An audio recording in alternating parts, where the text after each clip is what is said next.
Well, welcome to High Leverage Practices of the HLP. Thanks for coming to session 2. It's a focus on instruction series. We're going to cover 14 through 16 today. And as people trickle in, I just want you to, I am Alana, Nikki and John are also going to be helping. We're on this kind of cover slide. So we're all going to take turns in doing one HLP, kind of like last time. If you were here, if not, no worries. It doesn't matter if you were here or not, but just kind of like the structure of what we're doing today.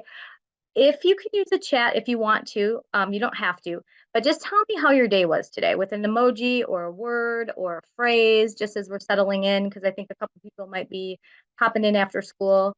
But just tell me how your day was. If you had a good day, thumbs up, or if you had a bad day, it's okay, thumbs down, or a wild day or whatever.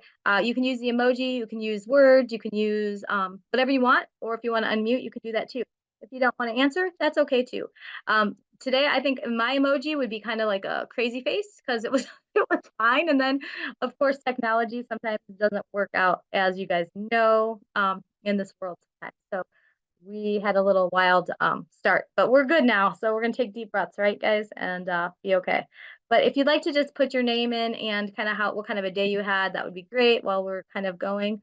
Yeah, Nikki had a face like I think I would do too. I think I'd have the same kind. But hopefully you guys can hear me. And we are going to get started in just a second.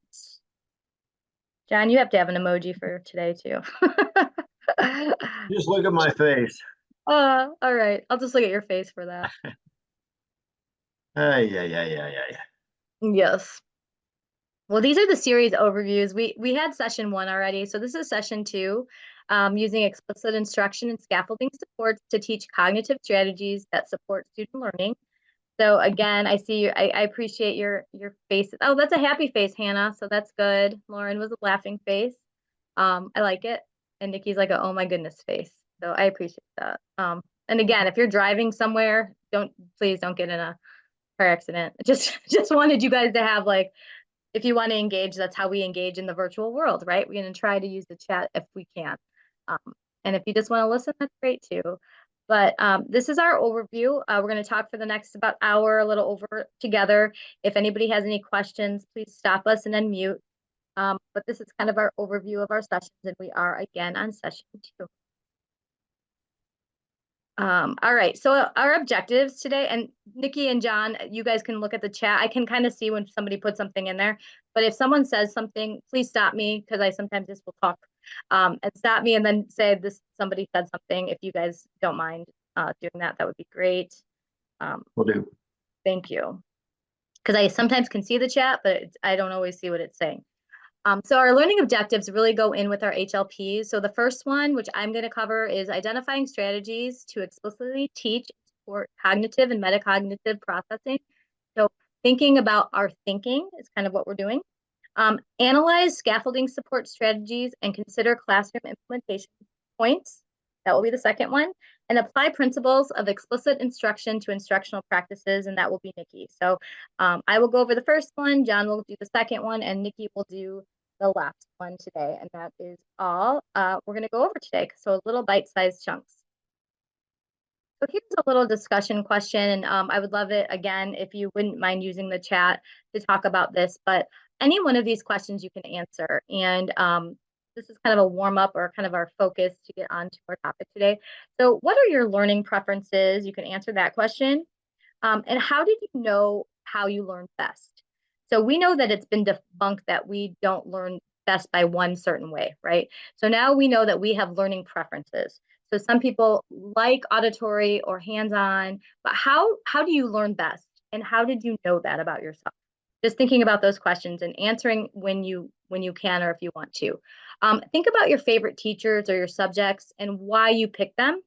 And then when you have a big project to do, what helps you accomplish this? So this is how when you have a big project, what do you do? How do you know what you're doing? And some people are kind of coming in, and this is great because this is just kind of a warm up or kind of a bell ringer if it was in your classroom. But so I'm going to explain my choice on the first one. So what are your learning preferences? So I know that when I'm tired, I physically have to have a book. If I'm going to read for enjoyment or even read for academic purposes, if I'm tired, I can't listen to it on audio because I don't know what they just said. So I need to actually look at the pictures and or look at the words in my hands. I also know that if I'm listening to a lecture, or if I'm listening to somebody give me a lot of information, like even in a webinar, I'm a doodler. I have to write down phrases. I have to write down what they just said. I have to clarify those things for myself. And then I can throw that away in the garbage. Like I don't even need those extra papers. Actually, my coworkers kind of laugh at me because I leave them all around. And they're like, "Do you need this, Alana?" And I'm like, "No, it's already in my brain now." That's how I learn best. So if I'm getting information like a sit and get, I have to write notes and things like that. I don't know how I learned that about myself. I think as I got older, that's just kind of how I get learn the information best. Maybe in college, I probably learned that about myself. But what about you? What is your preferences about how you learn something, or maybe think about those teachers in school that were really really good, and what how did you connect with those teachers? If you guys can just take a second to like think about that and put that in the chat, that would be like our warm up exercise. Or if you want to unmute, you can do that too. But just giving you a second for that. I just wanted to share kind of an example for myself.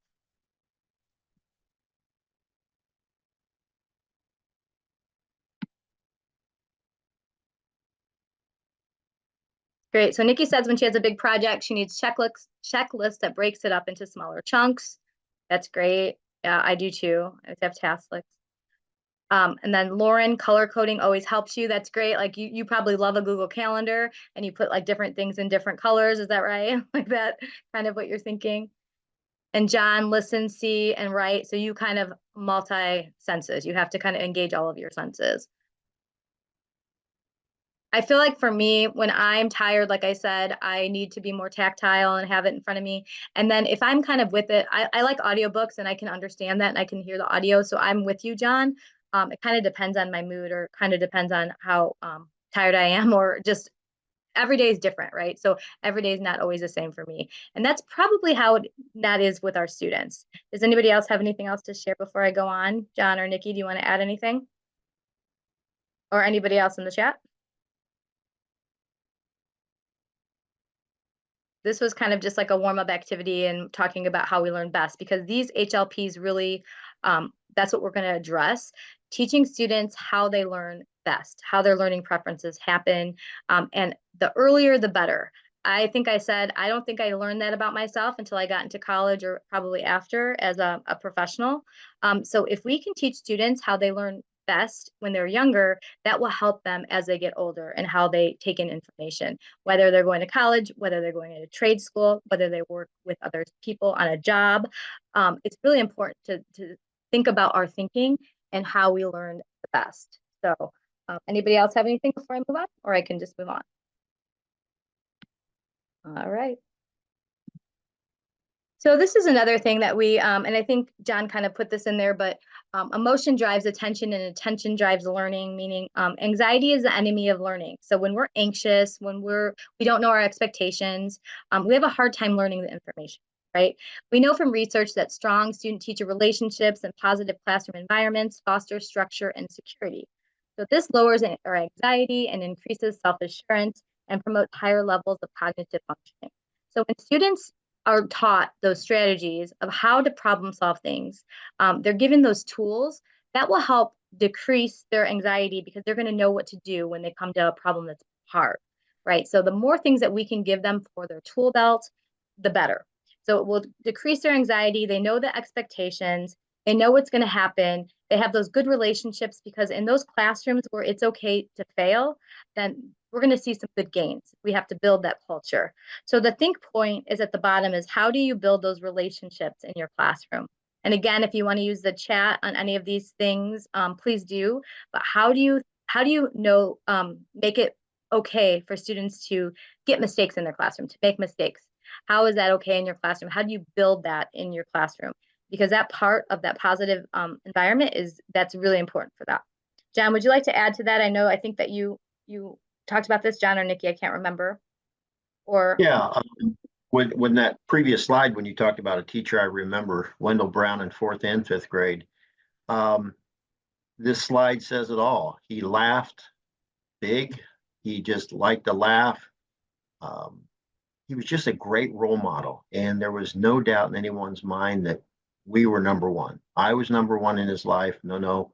Rusty was number one. No, no. Everybody felt like he just zeroed in on us. And that made learning easier. Even the tough concepts, that made it easier. Wendell Brown just accepted us and cared about us. And when his wife had a baby, he gave us a blue bubblegum cigar. That's great. But so yeah, that is anxiety is a killer for learning, and Absolutely. students are really struggling with that all over now, unfortunately. That's true. Yeah. Yes. And that question before is like when you think about those teachers who you really like to learn from, I think that was kind of what kind of pairs nicely with this one. What did they do to make you want to be in their classroom? Thinking about that, like how did they engage you in their learning? Why did you like to be in their classroom? Those are just some things that we like to think about as we focus on our HLPs for our own classroom. Thanks, John, for adding on to that. So I'm going to talk about for the next couple minutes about HLP 14 because that's the next one that we're talking about and teaching cognitive and metacognitive strategies to support learning and independence. So what does that mean? That means think about our thinking.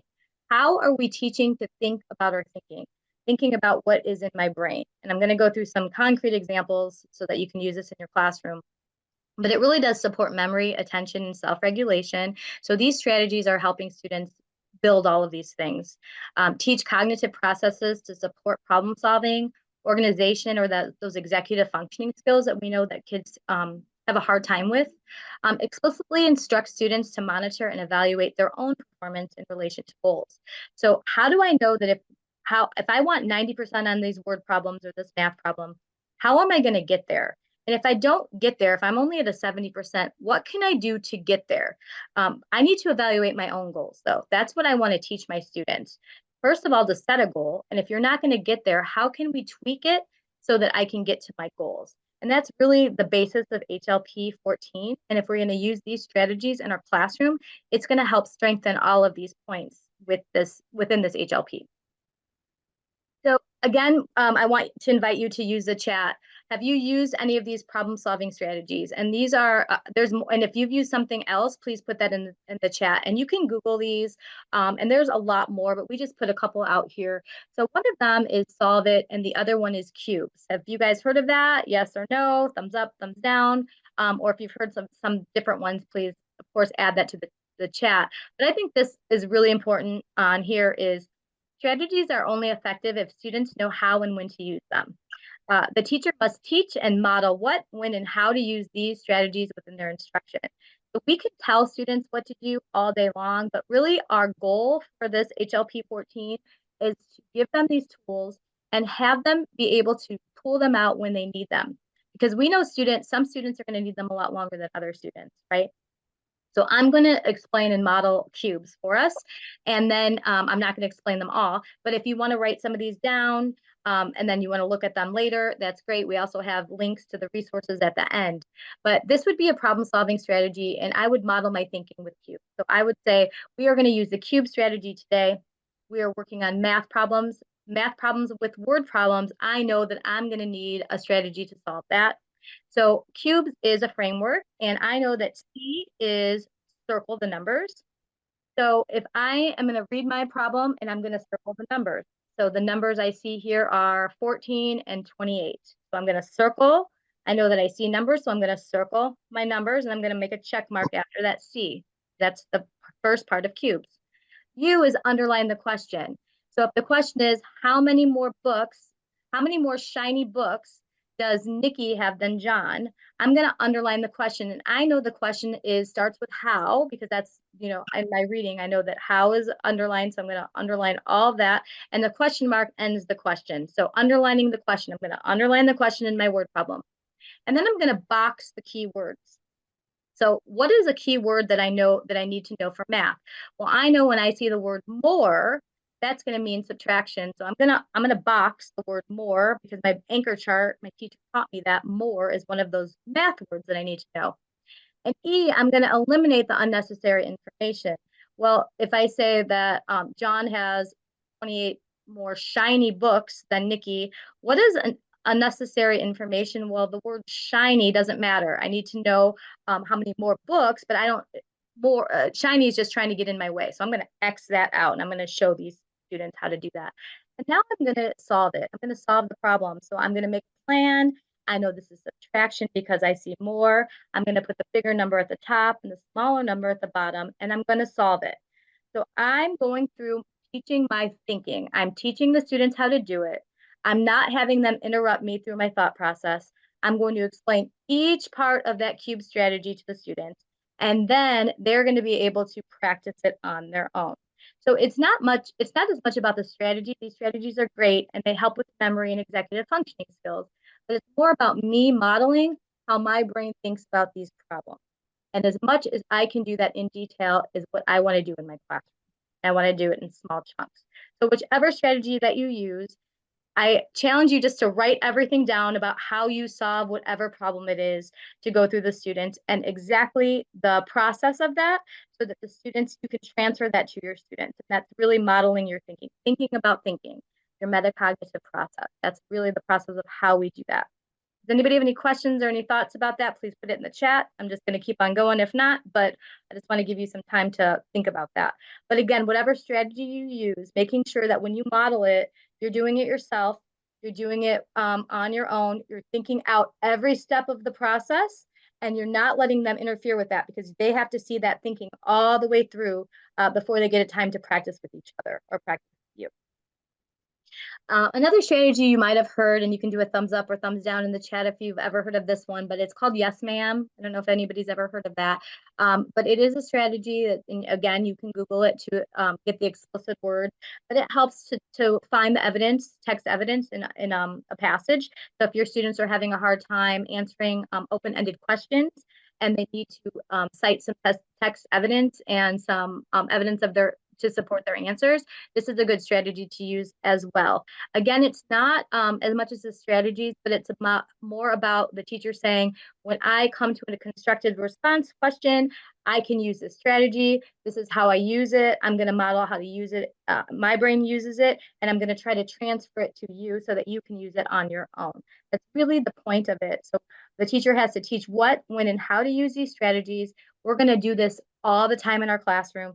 And then at the end, after I teach you all of these tools, you're going to say, what does my brain need to know? What does my brain need right now to be able to answer these questions? Now, some kids might not have to use that anymore and they can fade this away.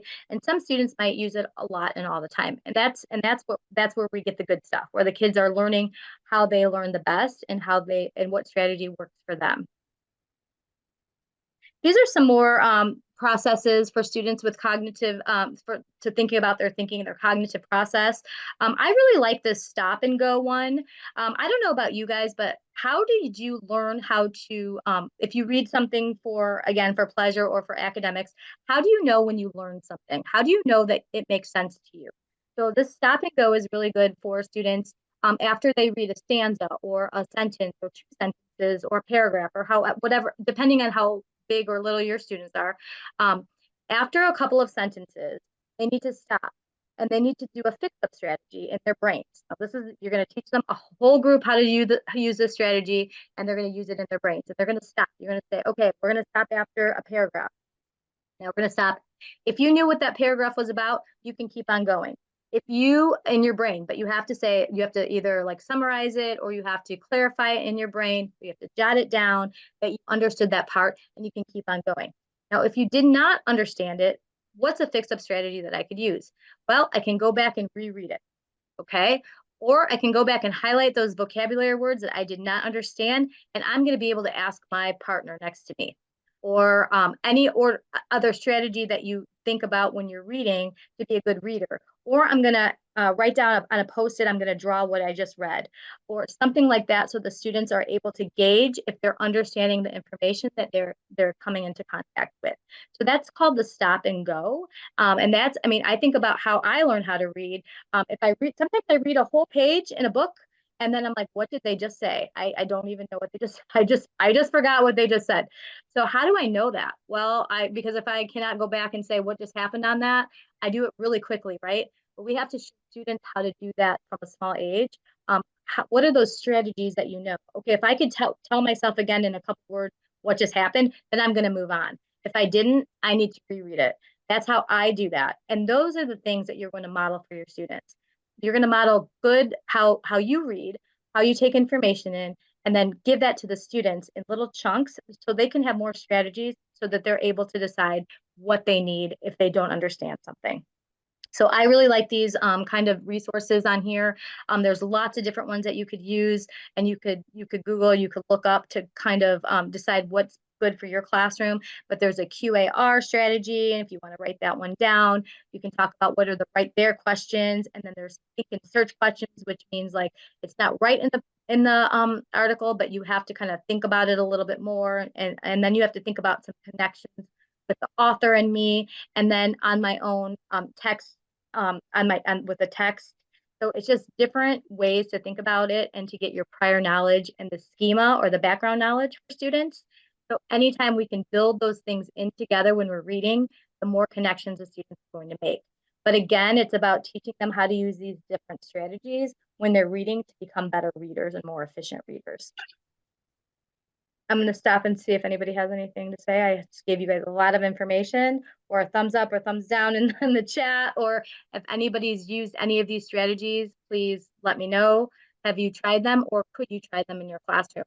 And again, this is not just for reading class. This is for math class. This is anytime you read, science class, social studies class, history class, whatever classes you teach, you're going to have to read. So these strategies are not just, again, just not ELA strategies, but reading strategies are good every subject. So I think it's really important to have some of these in place. I think that pairing it with a visual is helpful, even for students. I taught middle school, but like for rereading, you could put a little book next to it. Oh, okay, I know that I didn't understand this. I can reread it. I have a little book next to it. That's just like a thing that I can remember that. Or like a highlighter, like a different color. I need to highlight those vocabulary words that I don't understand. I need to ask my teacher, or I'm going to ask my partner. So those little kind of visual cues are helpful for students, students with disabilities and students without disabilities, just all students to just remember those strategies, because you can fade those prompting strategies, but sometimes kids need them to put them at their desk and say, remember, these are the strategies. You can pick whichever one you want, but here are some visuals to help go along with those strategies. So whatever strategies you're teaching your students, I do think that's helpful to have paired with that. And if anybody else wants to, again, pop in, please do. But really, we just need to make sure we're modeling the strategy like my think aloud, like I kind of thought aloud that cubes activity with you guys. The students need to practice with each other and give them time to practice it on their own. If they do not know it by the time they leave their classroom, they're not going to remember it to do it with homework. So making sure that we know if they know it in our classroom. If they don't know it, we're going to try it again the next day. We want to make sure they have a lot of opportunities to respond. So I'm asking questions about it. I'm having them go in groups and practicing it with each other so that I can come around the room and check to see if we're using the strategies correctly. And using a think out loud every time you teach one of your strategies. I know that this is going to happen, so I know I'm going to use this strategy. As much as you could do that as a teacher, you're going to transfer that over to the students. I think it's a great idea to give a pre-test before you introduce these strategies, and then maybe in 6 weeks, give all these different strategies for reading, modeling, thinking about your thinking, showing students how and when to use them, and then hopefully at the end, you're going to see some success and some growth for themselves, and for you can see it and they can see it as well. I teach a class, and I do a think out loud, and I put it in the Blackboard for my students that are adult learners, and they've said that that was really helpful for them. So I do my think aloud. I videotape, I tape it and put it in Canvas so that they have it, they can rewatch it. So if you can do that for access for your students, I think that's great because it doesn't matter. You learn different. Everybody learns differently, even when we're adult learners as well. And then ask students how they learn best. Maybe do that on an exit slip. What strategies are working for you? Can you write it down and tell me what's helping you so that I can get some feedback on that? I think that's really helpful. And then again, just making sure those making those connections and text predictions to text are helpful with those think alouds. And then making sure that they have time to practice that skill, I think. I think that's really, really important with that. And it's not all, like, again, it's not the strategies that this is going to work every time, but it's giving them a variety of strategies so that they can decide what works best for their brain, when they want to use these strategies, and what is helpful for them. So that is really HLP 14 very quickly. in a nutshell, but hopefully you've gotten some idea on how you can use this in your classroom. And we want, again, the goal is for them to do it on their own. They can monitor and evaluate how they're doing, and they can adjust as they can. They're like, okay, I'm not able to understand this comprehension. I need some more strategies for that. So what can I do to do that in my toolbox? And we're going to improve learning systematically. So we're doing we can't teach them all these strategies at one time. We have to do one at a time until they learned it and keep practicing it and moving on, and then keep taking it out so that they can remember it, generalize that. And then they'll be able to ask themselves questions and to problem solve. They'll be able to say, am I able to learn this information? If I'm not able to learn this information, what can I use in order to help myself problem solve this through? What did my teacher model for me? So you're going to ask those questions for yourself. Hopefully those kids are going to be able to have that inner monologue because you're modeling your thinking, and they're going to be able to think about their thinking just like you did. And that is really our goal for our kids, to be able to have that think about their thinking, that metacognitive, those tasks for them. So I think that is all my part. I feel like I talked a lot. I'm sorry. So we're going to go on to high leverage practice 15. We're going to go to John. Thanks, Alana. I I was thinking as you were talking about those, if the participants, after we're done, simply pick one of those and work on it, try it, see if it's working, and see if you like it. But just starting small, just picking from leverage practice, high leverage practice 14, 15, 16, just pick out something and just give that a try. We'll start small. Scaffolds are simply just what they sound like. They are temporary supports for students who perhaps are having difficulty comprehending a concept or understanding a concept or performing a skill. So scaffolding is a method or a technique for offering that temporary support just as long as the child needs it, and then just like a scaffold, folding it up, putting it away. And it's going to be unique to the child's needs and learning styles. So we may do verbal, visual, written, tactile. The supports that we use will be based on the student, not on our own, I guess, inclinations and our own, the way we learn. But we want to make sure we put ourselves in the child's eyes. What is he or she carrying? You know, when I think of students who come to school every day and who struggle, and it's almost like listening to a foreign language. They don't know, and they spend the whole day just trying to figure out what you mean. They don't want to not understand. They don't want to upset the teacher. They just want to learn. So scaffolding is a way to, as we talked about earlier, lower that anxiety. Let them know that you're here for them now. Here's something that we can do, and it may be visual, verbal, or so forth. And because as teachers, we know where the bumps are in the curriculum. When we start a unit, oh yeah, when they're going from improper fractions to mixed numbers, oh yeah, that's always a headache. So we're going to plan ahead with supports. We're going to have those written in and be thinking about, as we're teaching specific students in the class, that oh yeah, okay, I'm going to use that support for her because I can see right now she's struggling with understanding that. So those are scaffolded supports. Just an overview. We're going to take a look at a few now. And when I look over here, I'm looking because that's the small screen on the laptop. This is my big screen, and for old eyes, I have to look at that pretty much. These will be like they can be pre-planned. They should be pre-planned, at least in your mind. You've used them before. You're just going to call upon them. However, there are times that you're just going to use it on the spot. You may not have the supplies for it, but you're just going to react to a student's need, and you're going to use some scaffolding on the spot.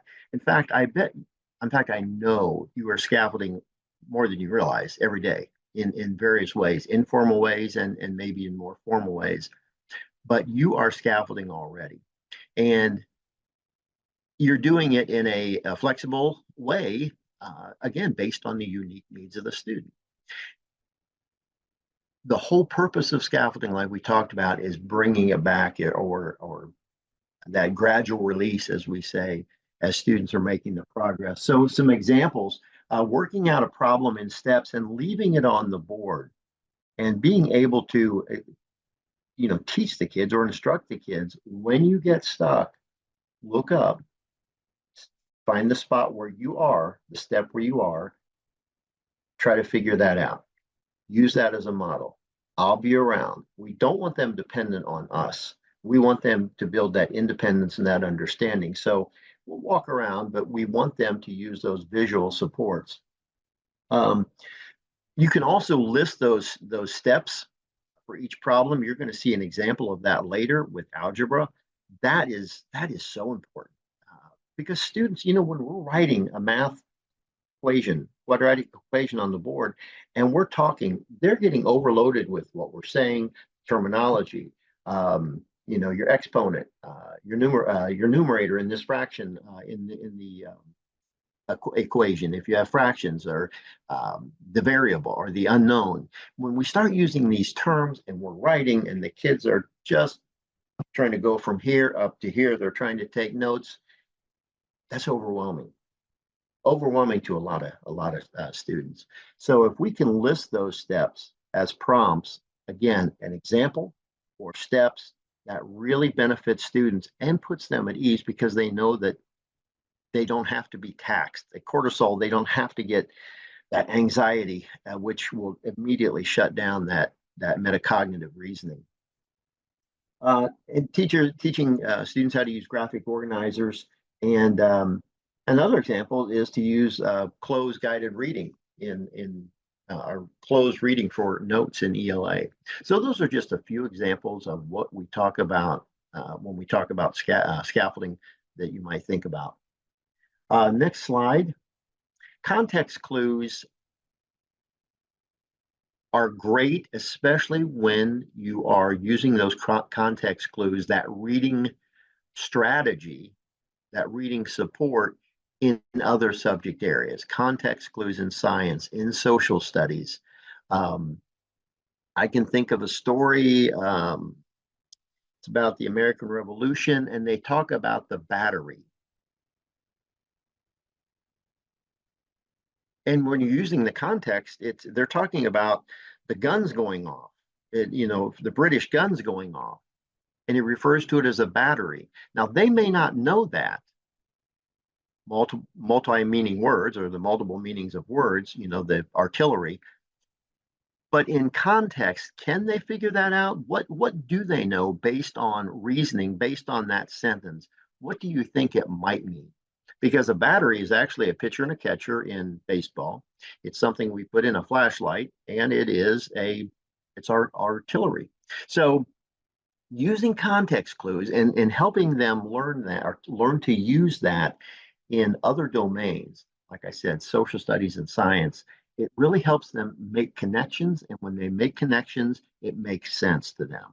Connections make sense because our brain is always looking to attach the unknown to the known, and context clues really help with that.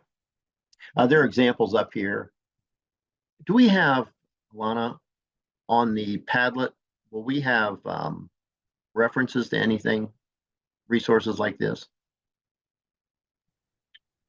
Or Nikki? Not currently, but we can probably make it real fast. We don't, I think we have just the HLP slide. I think we have the slides for each of the sessions. Good. Yes. Yeah, I'm sure you can probably have it in your reading series and math series and a lot of series now, the anchor charts and so forth. But yeah, just something to go back and look at based on our conversation, so it might stir some, oh yeah, I do want to use context clues. Okay, let's go to the next one. I think we're going to talk about journals next. Yeah. Okay. The alpha boxes, that's really looking at academic vocabulary, academic language, and they take a letter of the alphabet and they simply write a word as it's explained or as we're talking about it. They write that word so they can help summarize what they're learning. For example, I think the example there is there's America and Judge. So, and it's from the Westling game, which is really good. It was a Newbery winner a long time ago. Um, but the alpha boxes help them build that vocabulary from the text, and from that, then they can go on with webs. If they really want to expand the meeting, you can have a writing assignment where, uh, based on something in the book, use 3 of those words in the correct context, just to really stretch them, especially students who are maybe ahead. Really stretches them to think of the meaning of that word. What would that look like? 3 of those in a sentence, so it makes sense, so it's in context, and hopefully they're going to write it in relation to the theme or the plot of the book. Just things that again, the alpha boxes are really valuable. The RAND chart, read and analyze nonfiction. Um, Essentially, what you're doing is the students, they are thinking on the chart. Here's what we know. Again, this is nonfiction. Here's what we know. Next column, yes, we were right. Affirmation, confirmation, we're right. Third one, we changed our minds. The fourth one is new learning. Changed our minds. Here's what we learned. Here's what we found out. And then the last is wonderings or questions they have. And when I see this, I think of when I taught science, the scientific process, where they would have wonderings already. What would happen if the soil were mostly salt, 30% salt and the rest was soil? What would happen to the plant? They generate the hypothesis, which is what we're looking at when we say what we think we know. And that logical sequence really cements or concretes information that they need to learn, the concepts they need to learn in their mind, because they have an academic struggle with that, and that's good.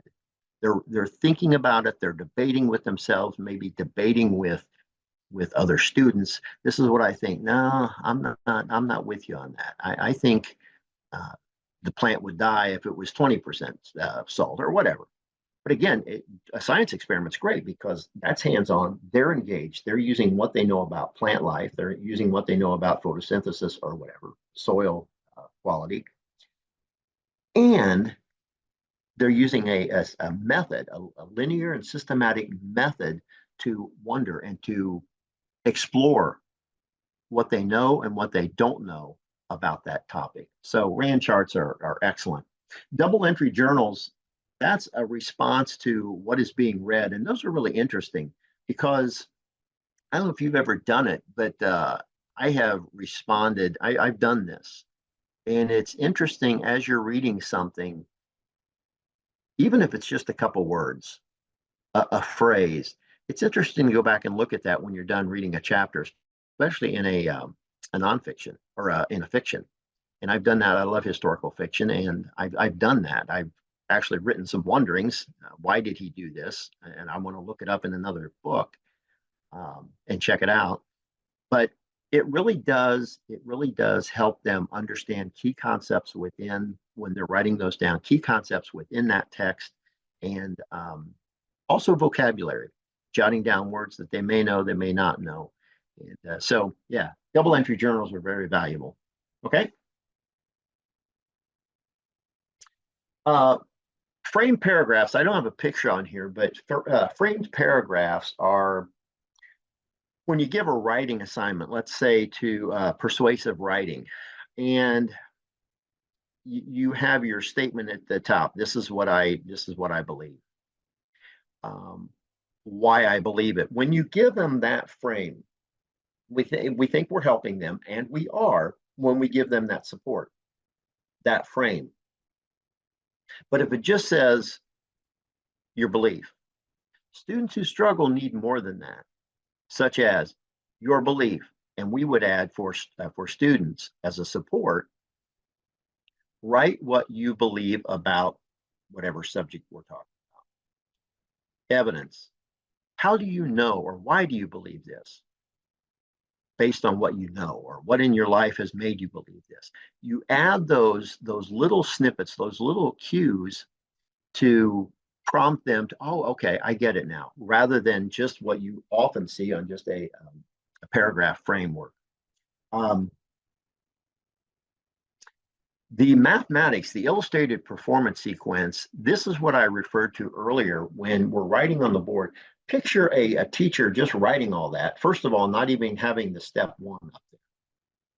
They might have said something about, okay, remember the multiplication sign rules. Positive and a positive multiplied together is positive, and might rattle through those. Okay, let's go through the first problem. And they just work right through it using the terminology: exponent, variable, consonant, or constant. And by the time they're done with that, the students are trying to write it themselves, trying to listen. Okay, now do one on your own. Well, not that easy. So having that scaffolding, having something on the wall that or on the board that they can follow, and that gives you as a teacher, that gives you a great point again, or a great tool as you're walking around to point to that third line down, x plus 3 parentheses x minus 9. Look at the third line. And don't, by the way, when you're providing those scaffolded supports or the feedback, don't point out what they did wrong. We start with where they're having the problem, and we back up to what they've done right. Not far. I see that you have multiplied the unknowns together. You have x squared. So look at the third step. Now, solve that one. Use that as a model and go ahead and write your next step. I'll be back in a few minutes. You fade out and you come back, and hopefully that productive struggle with that tool will help them again process that concept in their mind, process the skill, process. I keep saying process, but the way you solve using the rules in mathematics, and create that independence. Again, ultimately with scaffolding, you're fading that support. One of the ways we do that with gradual release, of course, is the I do, we do, you do. You can do that in small groups. You can do that as an entire class. You can do it in mathematics. You can do it in reading. Frame paragraphs would be one of the ways you can do that. And if you have questions along the way, please ask. Last slide. Okay. I know we went through read and analyze nonfiction, context clues, double journal entry. There was another one. Anyway, which one of those would you use, or have you tried in your classroom? Or not at all?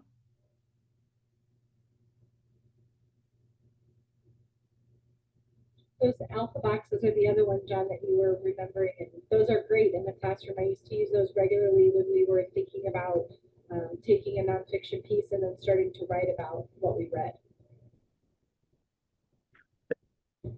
Again, putting ourselves in the eyes of the child, sitting every day. Am I engaged? Am I not engaged? And I may not be engaged because I've checked out. I'm frustrated, and I go home, and parents want to know, why weren't you listening in class? I was listening. I just don't understand it. That is where, through these high leverage practices in this series tonight, gives us as educators tools to relieve that stress, to help them grow, help them advance in their knowledge and skills so they can be successful. And nothing breeds success like success. So that's really our task. Yeah, anybody try any of these? Okay. I know I did, and I'm old, so they've been around a while. All right, I'm going to kick it over to Nikki. Right, thank you, John. And I'm going to piggyback off of 15 and 16 go together quite well because scaffolded instruction and explicit instruction are just so intertwined in how they benefit our students. And HLP 16, which is explicit instruction, is really about modeling what students not only should do, but also what they should think about while they're completing tasks. We are being the clear giver of knowledge to our students. We're modeling it, not just what they need to do, but why they need to do it and why it's going to work for them, and how to problem solve when things don't work for them. Making sure that throughout that we offer examples and non-examples to really help to understand that foundational knowledge and to build that up in novice learners. And again, so entwined here, when it comes to explicit instruction, we have to scaffold the steps. What the students can do on day one of the unit with the knowledge that they have is not going to be the same on the last day of the unit, because we're going to be supporting them throughout, and then we build that independence throughout a unit. So we have to give them little bits, little chunks of independence as they continue working, and that happens through the process of explicit instruction. I want to add quickly, I see William, you added in the chat before I moved on. I moved on too quickly, I'm sorry. But William said claim plus evidence plus reason is his explanation on an anchor chart. And as an ELA teacher for many years, that is a big one to do, is really having that anchor chart that shows the students the pattern of how you want them to think. That's a great example, William. Thank you for sharing. That is really good. I'm sorry I moved on and started talking before I saw that. All right, so when it comes to explicit instruction, the research, teachers are often surprised to find out that explicit instruction is actually a clearly defined term that has been researched in very particular ways. And on the screen, you see two different versions of that essentially say the same thing, but the two big researchers on explicit instruction are Rosenstein and then Archer and Hughes a little more recently. But it's important to note that explicit instruction is rooted in the idea of a systematic method of teaching. It's going to really have emphasis on small steps, stopping to provide feedback, check for understanding throughout, and then really looking at that active and successful participation. Anita Archer and Charles Hughes, they streamlined it a bit at the bottom there, saying systematic, direct, engaging, and success-oriented. But again, both of those overlap and they really mean the same thing. Teachers tend to, if you ask them questions about explicit instruction, they tend to say, well, it just means I'm being very clear when I teach, which is one piece of it, but it's actually so much more than just that. So we're going to spend some time today with explicit instruction. If you go on to the next one, because it is so impactful on the brain. What we know from brain research is that explicit instruction with repetition and varied examples really helps our students put their knowledge into that long-term memory and helps them do it quickly. That's really important because what we know about the working memory is, first of all, everything that is in working memory and doesn't move into long-term is lost in about 30 seconds. So if you have ever done homework with a first grader who sounds out the word the about 100 times, I think you can probably tell that's my life right now with my own first grader or my kindergartner, trying to sound out some of these words. It's important to note that's a sign that that learning is solidly in that. It's not moved into long-term memory yet. That word has not been committed to the process. It hasn't been part of the process in their brains yet. So what we know is that when items are only stored in that working memory, it's really hard on our students' brains. Things that they only know for a short amount of time that they have to keep relearning and reworking and refiguring out, that's going to be hard on them. That's going to increase that anxiety and frustration that we see in students. And it's also going to leave not as much space free in their brain to pull in even more learning. So when instruction is not presented explicitly, when it's not presented in a structured manner for novice learners, then it actually does harm to them. It actually impedes learning and slows down the process. Because with those novice learners, they need the structure, they need to be explicitly connected between the structure and the function of what they're learning in order to pull it into that long-term memory.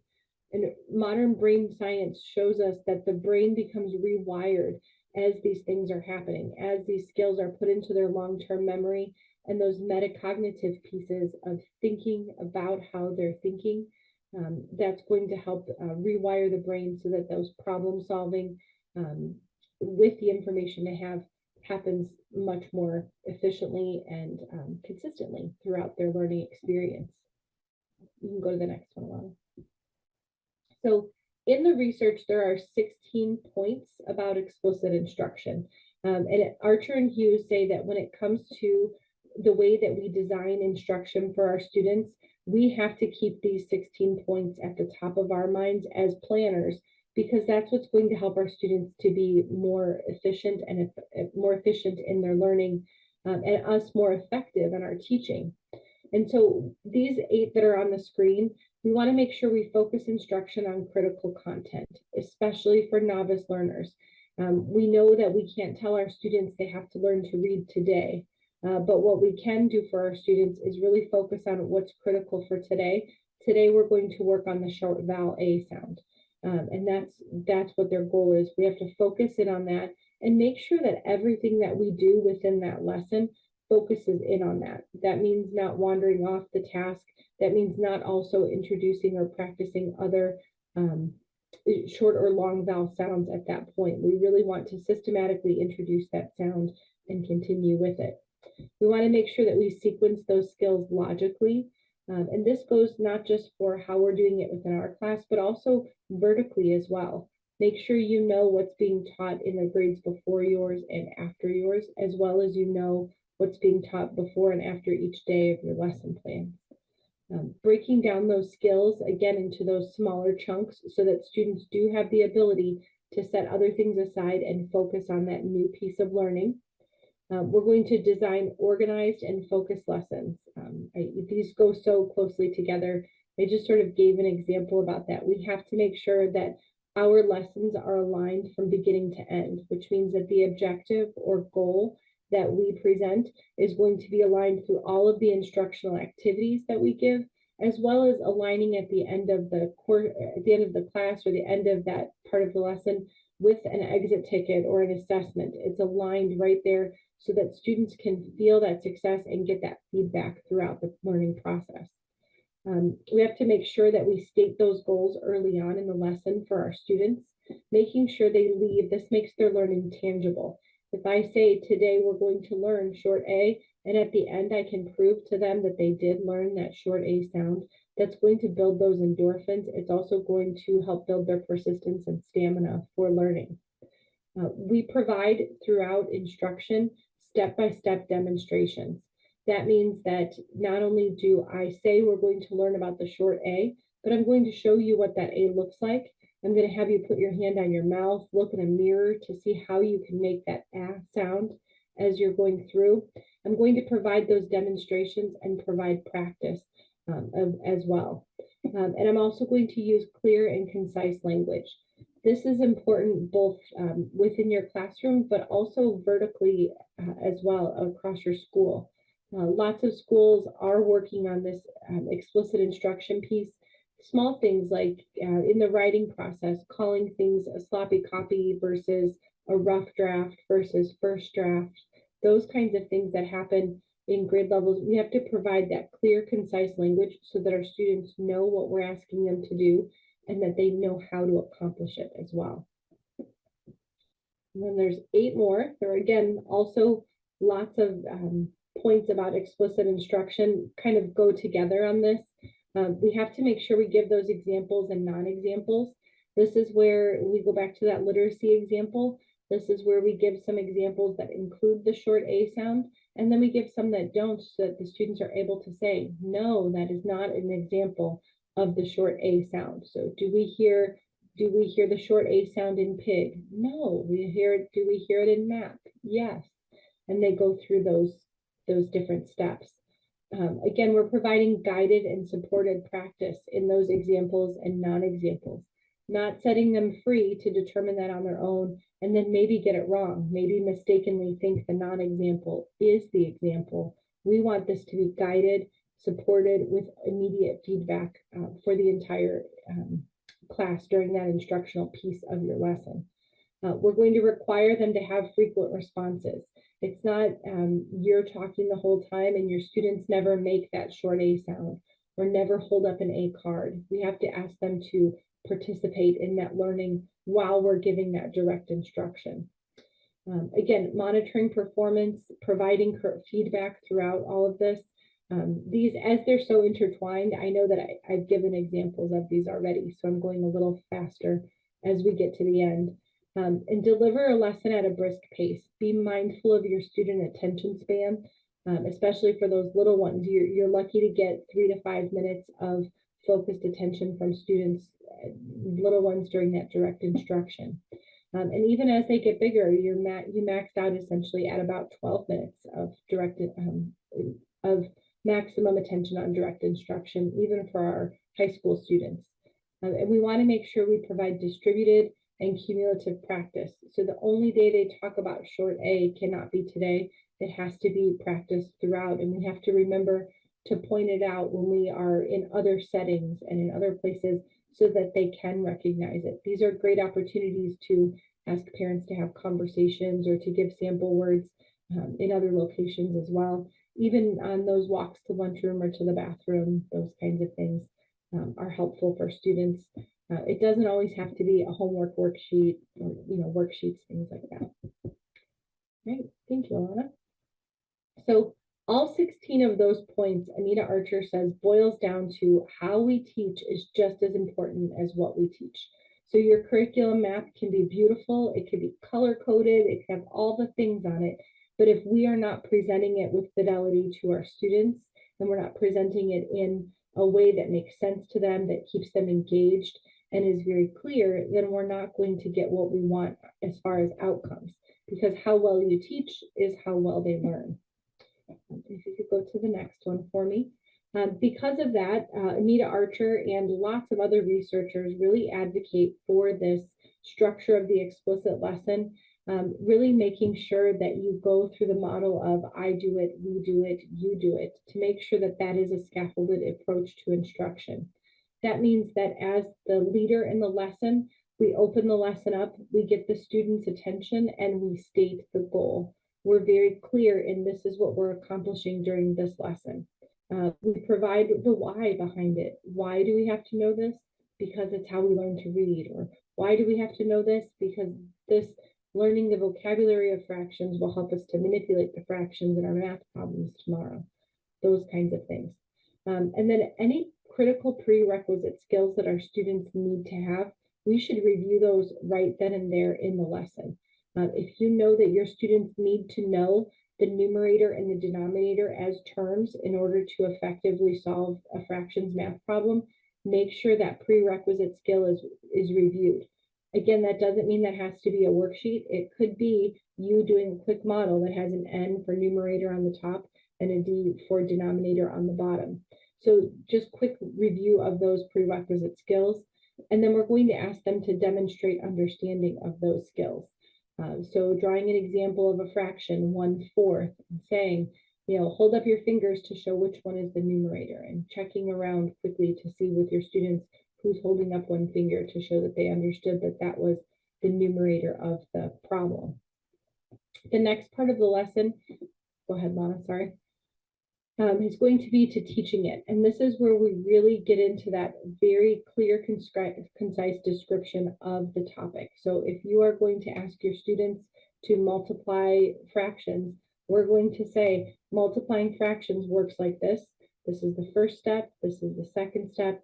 This is why we do it. This is how it works.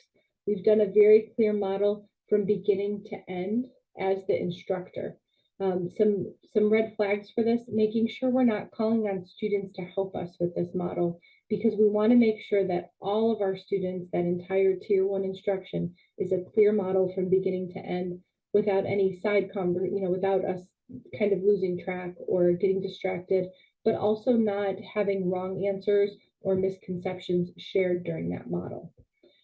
From there, we provide prompted or guided practice for our students.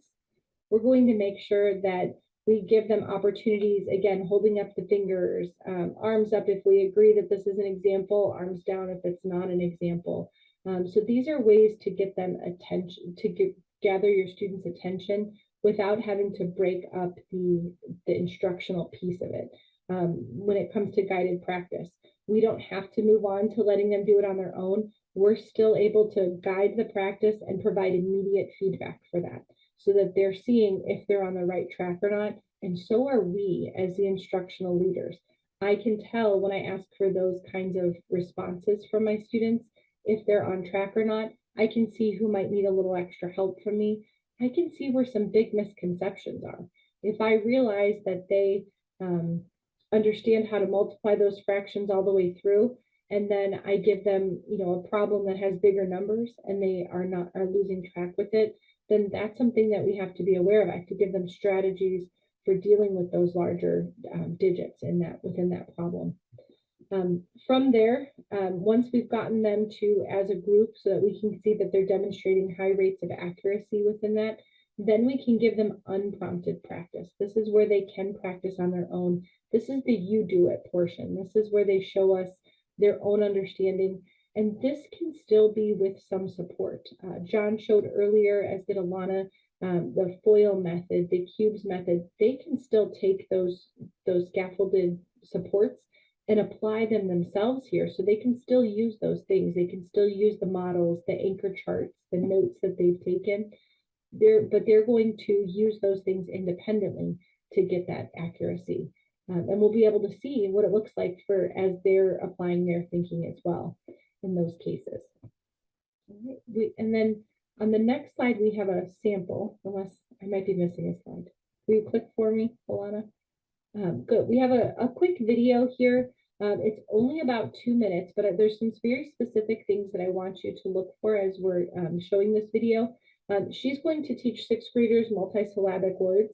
And the idea, their goal during the lesson is going to be pronunciation and background knowledge. And what I want you to watch for are opportunities. How is she being explicit in her instruction, and how is she applying that instructional model that we just discussed during that? I'll be quiet now. Thank you. You could show it, Alana. Thank you.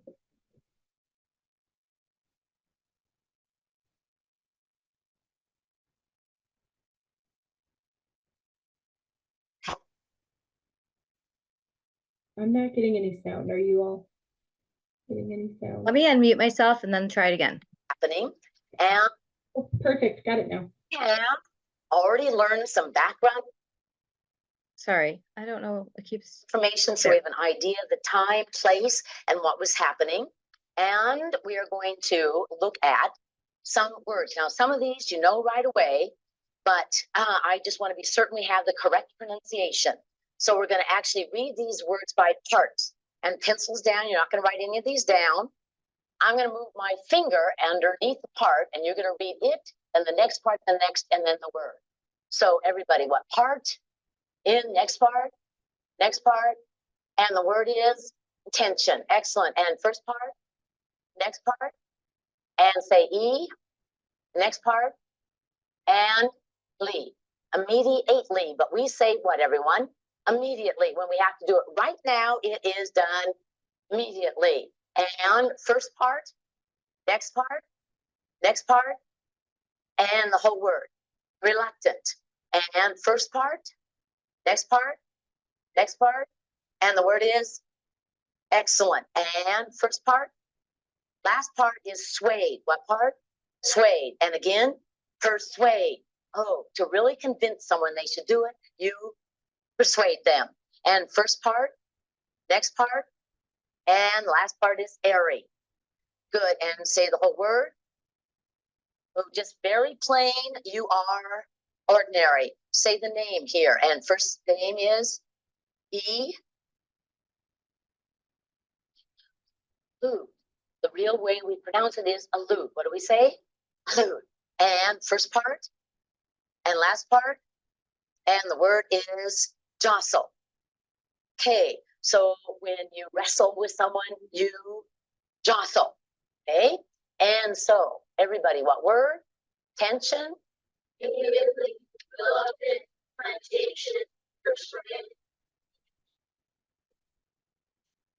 Perfect.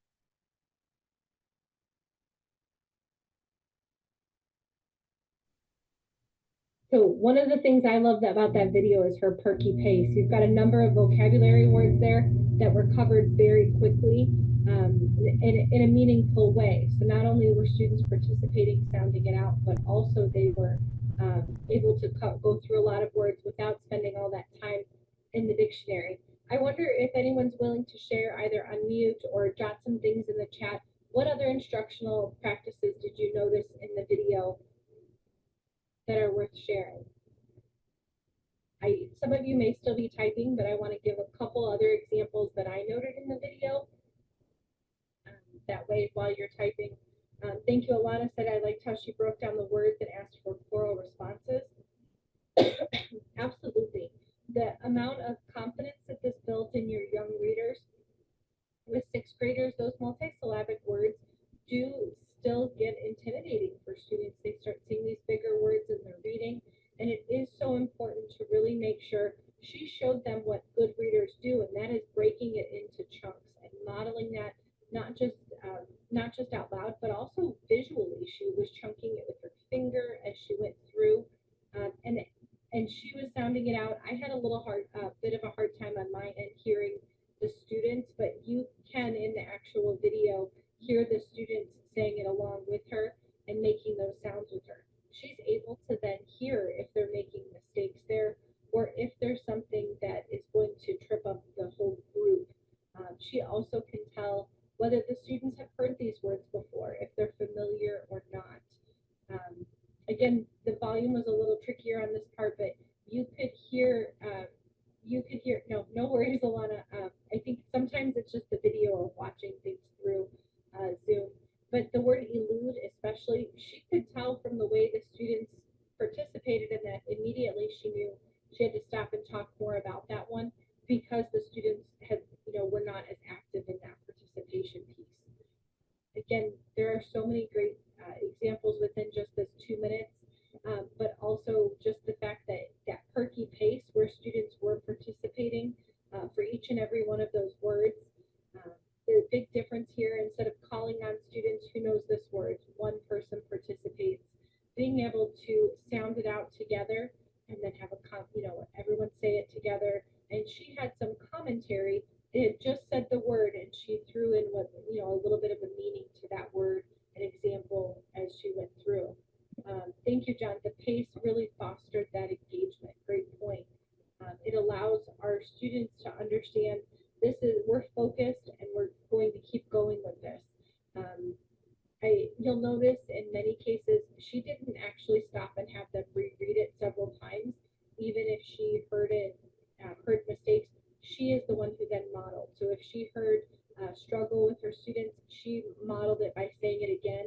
And sometimes she actually said these words just naturally in her instructional practice. She said it 3 or 4 times, even quickly within those 2 minutes, to make sure that students were able to understand the concept and hear the word, see the word, and then have examples of it as you went through.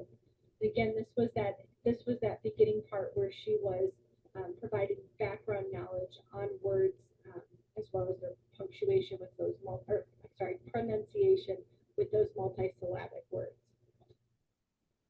Thank you.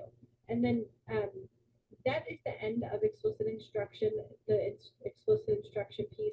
But overall, I really want to highlight the way these 3 HLPs go together when it came to kind of the synthesis of these 3. If we are going to spend time teaching students how to think about their thinking and providing support for them as they're doing it, and the scaffolded supports that allow them to really support their thinking, those memory devices, those strategies there. And if we do it in a really explicit and managed way, our students are going to be better off. In many classrooms around the state, when we visit, we see lots of these sort of separated. We see a really great example of, say, the cube strategy or the yes ma'am, but we have a chunk of the class who doesn't know how to use those strategies.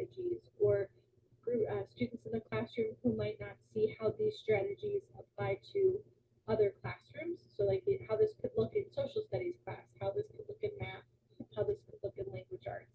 So thinking about your own current strengths, I'm going to guess that many things today weren't necessarily brand new, but I do want you to think about your own current strengths and and then also your needs. When you look at this, if you're thinking, wow, I am really good at cognition strategies, that's a strength for me, but I really do need to work better or work harder on maybe providing more scaffolded supports for my students.